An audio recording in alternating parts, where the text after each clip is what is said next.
Très souvent, quand vous voyez les chefs d'État dans des cérémonies et apparitions officielles, ils sont toujours tirés à 4 épingles. Leurs gestes, leurs mots et leurs regards sont parfaitement orchestrés de telle sorte à ce qu'il n'y ait aucun faux pas. Tout est organisé au millimètre près pour ne pas avoir de mauvaises surprises en direct. Et pourtant, on vous l'accorde, François Hollande a mis la barre très haut. Mais vous n'avez encore pas vu les présidents Poutine, Macron ou encore Joe Biden dans des situations très embarrassantes. Si embarrassantes que vous n'aimeriez pas être à leur place, même si c'est pour être président. Voici des moments très gênants qu'ont vécu certains chefs d'État en direct. Avec Donald Trump, plus rien ne nous étonne. Puis, tout compte fait, si. Le 4 février 2020, lors du traditionnel discours annuel sur l'état de l'Union, prononcé par l'ex-président américain devant le Congrès, Trump a ostensiblement provoqué la chef démocrate de la Chambre des représentants, Nancy Pelosi, à son arrivée au pupitre, en évitant intentionnellement de lui serrer la main. Sacré culot. Après avoir conclu le discours par « le meilleur reste encore à venir », Nancy Pelosi va répondre à cet affront en déchirant la copie du discours de Trump, qui, soit dit en passant, a duré 78 minutes. Et pour enfoncer davantage le clou, elle ne va pas se contenter de le déchirer en 2, mais en 4, histoire de bien se faire remarquer. En tout cas, c'est réussi, puisque tout le parterre de monde a bien remarqué ce geste qui a ridiculisé une fois de plus l'ex-président américain et qui a secrètement réjoui les démocrates présents. À sa sortie de la Chambre, Pelosi va en rajouter une couche en déclarant que c'était le geste le plus courtois qu'elle pouvait faire. Comment ça aurait été, alors, si elle avait manqué un tantinet de courtoisie ?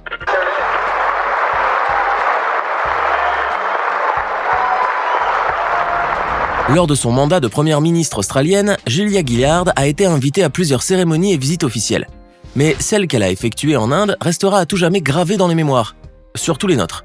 La première ministre australienne s'était présentée ce jour-là sur son 31, habillée d'une jolie jupe noire et d'une veste ivoire. Lors de cette cérémonie, Gillard devait déposer une gerbe au Memorial Gandhi de New Delhi. Lorsque soudainement, alors que tout le monde avait les yeux pointés sur elle, l'ex-première ministre a fait une chute spectaculaire. Mais heureusement sans grande gravité, après que le talon de son escarpin lui ait fait faux bond et qu'il se soit enfoncé dans le gazon. Ah, dur la vie de femme active. Soit, Julia Gillard s'est aussitôt relevée avec l'aide d'officiers puis a repris son chemin, ravalant certainement ses larmes, mais l'air tout de même stoïque. Lors de la conférence de presse, elle a tenté de faire de l'autodérision, coup classique, en s'adressant aux hommes et en leur disant que s'ils venaient à marcher un jour en talons, ils risquaient de s'enfoncer dans l'herbe et que leurs chaussures quittent leurs pieds. Ah, l'humour australien. En tout cas, la vidéo a fait un grand buzz sur internet et a fait jaser la presse de la semaine, aux grandes dames de Julia Gillard.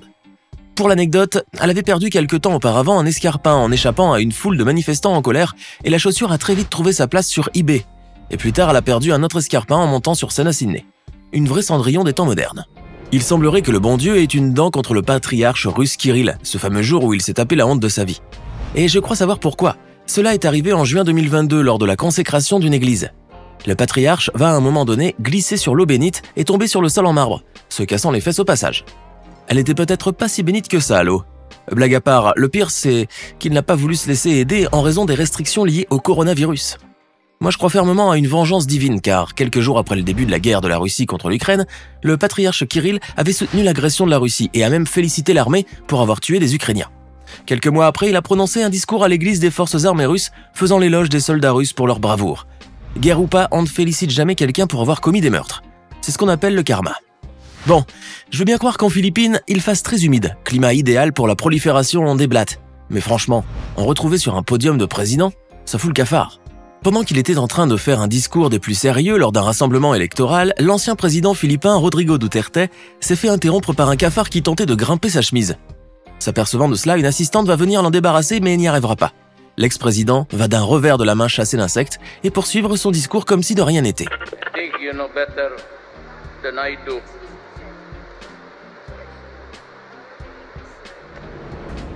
Le 18 juin 2022, Joe Biden était en virée à Rehoboth Beach, dans le Delaware, une petite ville en bord de mer où il passe très souvent le week-end dans sa villa sur l'océan. Le président était en promenade perché sur son vélo. À un moment, alors qu'il était devant des journalistes et des badauds, avides de séquences inédites et guettant les moindres faits et gestes du président, ce dernier va tomber de son vélo et se vautrer par terre après avoir perdu l'équilibre. Le président américain avait l'intention de s'arrêter pour parler aux passants et aux journalistes qui l'attendaient, mais en s'arrêtant, son pied est resté coincé dans la pédale. Il est alors tombé de façon latérale. Heureusement, il s'en est sorti sans égratignure. Pour faire diversion, il s'est mis à échanger avec eux comme pour prouver qu'il allait effectivement bien, malgré la chute.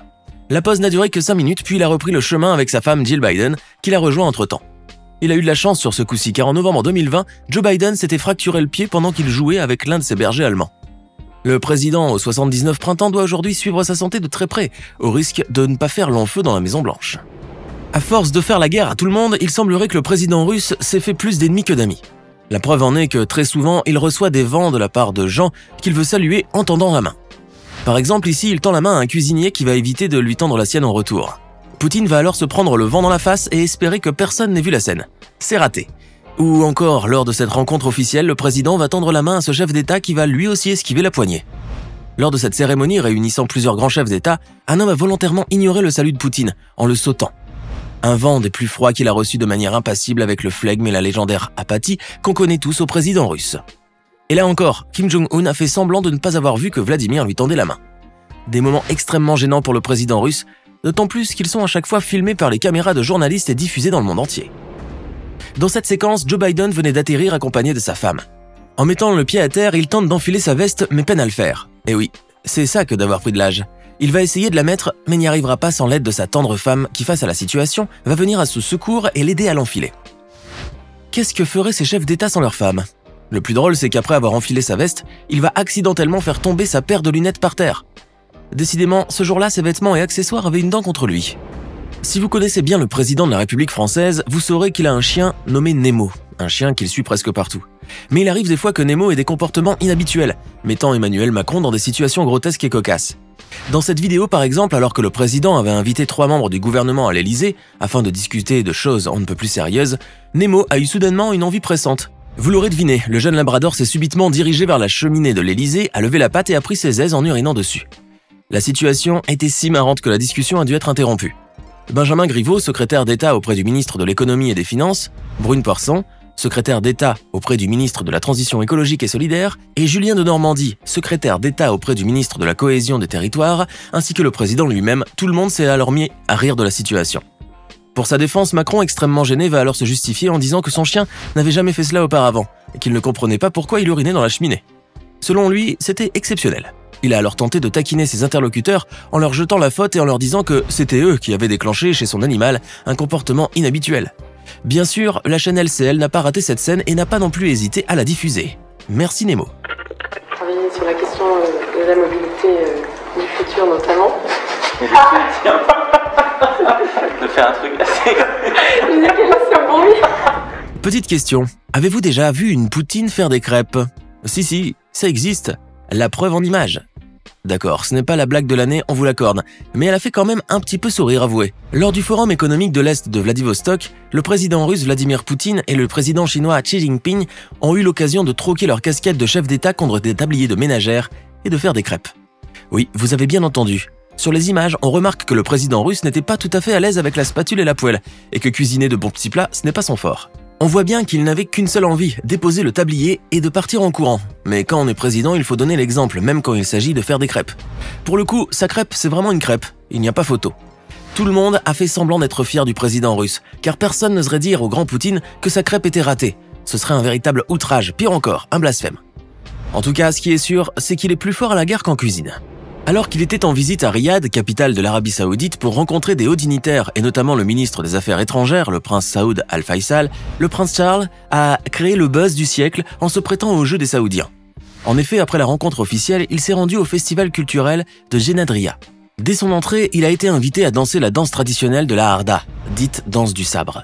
Pour cela, le prince de Galles a dû troquer son costume contre une robe et un kéfier à damier rouge et blanc et s'est emparé d'une épée qu'il a brandie au rythme des tambours, suivant les autres danseurs dans leur chorégraphie. Il est vrai que le prince a l'habitude de rougir rapidement, mais là, il n'en a pas fallu beaucoup pour qu'on sente son embarras. Faire des pas bizarres vêtus d'un drôle d'accoutrement, je parie qu'il aurait préféré dîner en tête-à-tête avec sa mère, la reine Elisabeth. Bon, pour l'aider à mieux s'intégrer, il était accompagné des princes Mokren Ben Abdelaziz, demi-frère du roi Abdallah, et Mehtab, fils du souverain saoudien. En revanche, une personne manquait à l'appel ce jour-là, son épouse Camilla Parker Bowles. Fort heureusement d'ailleurs, sinon je n'ose pas imaginer ce qu'il lui aurait infligé.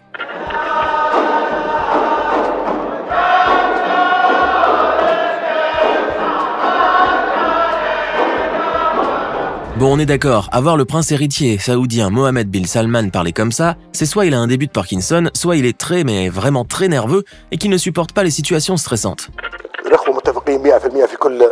في كل شيء مع إدارة أمريكية قد يزيد هامش الاختلاف أو يقل.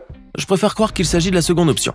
Lors d'une interview dans laquelle le prince héritier devait parler de sujets politiques d'une grande importance, ce dernier s'est mis à avoir des tocs incontrôlables devant la caméra, essayant tant bien que mal de s'adresser à son interlocuteur sans rien ne laisser paraître.